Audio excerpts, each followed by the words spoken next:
Chapter 2. Today was August 25th, the first day of school. Zhane was waiting for Vitani to finish making breakfast. "Come on, Vitani, is breakfast ready yet? The bus will be here in 20 minutes, exclaimed Zhane. Zhane, who usually took his bike to school, was a stickler for being on time. He hated waiting on his sister, who would often procrastinate when getting ready. "Why, yes, master, your wish is my command," yelled Vitani. Zhane thought to himself, the female species is such an enigma. Vitani rushed out with 2 paper plates in her hands and placed one on the table for Zhane. "What is up with these pancakes?" asked Zhane. "What's the problem?" Vitani replied. "There's still batter coming from them. They're buttermilk pancakes." "Well, there's more milk than butter. And how come you have more bacon?" "1, I'm the one who cooked, and 2, I'm the oldest, so I get more." The twins' mother walked into the kitchen preparing to leave for work. "Now, Zhane, your sister went through all this trouble to make breakfast. The least you can do is give it a chance." "Daddy, if you're listening, I could use some help here," said Zhane. Zhane stared at his sister intensely. "Trust me, V, bacon is the last thing you need." Vitani frowned at Zhane. "I know you didn't just call me fat. While you're worried about my size, you need to eat for someone so small." "Oh, ha ha, real funny," said Zhane. "Hush, both of you," said Mom. "I gotta go to work. Don't miss the bus, okay?" "Yes, ma'am," said the twins.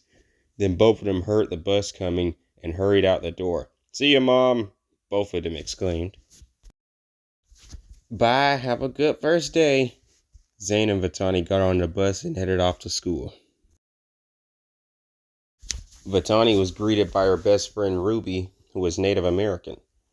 "Hey, Vitani, are you ready for 7th grade?" asked Ruby. "Definitely. I love my brother, but a whole summer with him is like getting gum out of your hair. I cooked breakfast this morning, and all he did was make fun of it," replied Vitani. "Ooh, well, at least you don't have to deal with him at school too much." "That's the truth. We're officially out of the newbie stage of middle school, so let's make the best of it." "I hear you, girl," said Ruby. The school bus arrived at Franklin Roosevelt Middle School, and before the kids entered the school, Vitani approached Zhane. "Hey, bro, I got something to tell you," yelled Vitani. Zhane turned, and Vitani gave him a big slap. "Ow! What was that for?" he yelled. "That's for calling me fat," she replied. Vitani walked off with great satisfaction, with her irritated twins secretly lucky no one else saw the slap. Vitani and Ruby walked into their homeroom class that had 3-person seating arranged by her new teacher, Mr. Simmons, who hadn't shown up yet. The two covered their spot with only 1 seat available. "Hey, we have homeroom together. Sweet," said Vitani.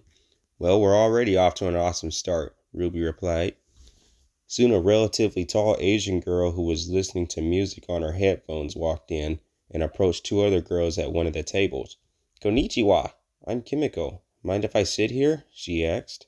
The 2 girls glanced at each other confusingly, and the brunette spoke. "Konnichiwa?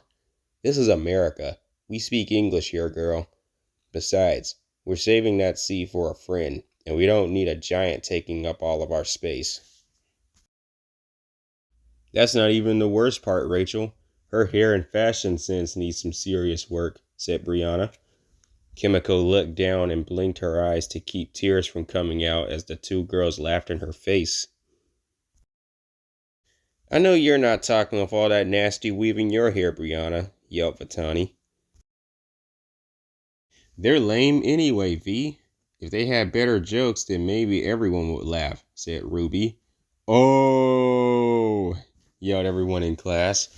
Rachel and Brianna shamefully sat in silence as the class mocked them. "How about you mind your own business, Pocahontas?" said Brianna. "Kimiko, right? You're good to sit with us," said Vitani. Kimiko's face lit up with happiness. "Thanks." Rachel frowned at the 3 girls.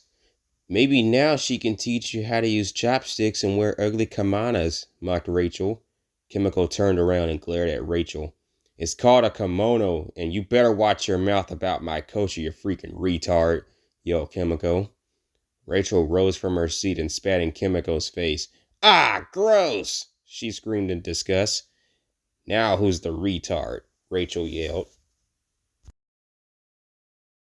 Ooh, you got her good, shrieked Brianna, laughing. The whole class watched in shock, and Ruby gave some sanitizing wipes to Kimiko to clean the spit off her face. Vitani walked up to Rachel. That's not cool, Rachel. You need to say you're sorry. Rachel grabbed Vitani's face and shoved her away. Shut up, she yelled.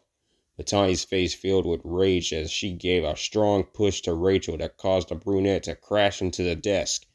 Don't you ever push me! Before Rachel could react, the class heard footsteps in the hallway, and the disgruntled girls scrambled to their seats to avoid suspicion.